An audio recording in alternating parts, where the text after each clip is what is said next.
Boy, patingin nga ako ng itlog mo. Sige, teka.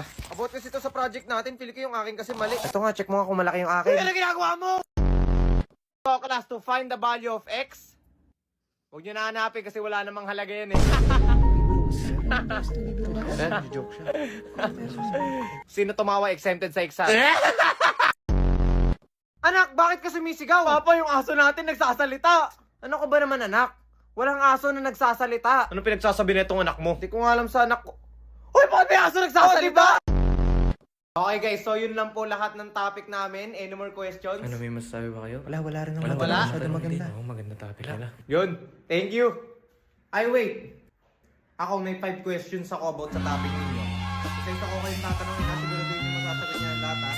Okay, so unahin mo na kung sino yung wala. Congrats, iyo. Grabe, hindi ko akalain ikaw kaya sa classroom. Ay, wala yun, sir.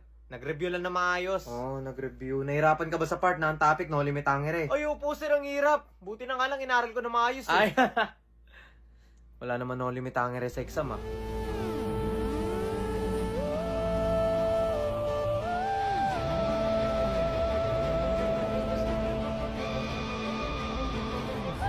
Sir, pwede na po ba ako mauna? Umupo ka dyan!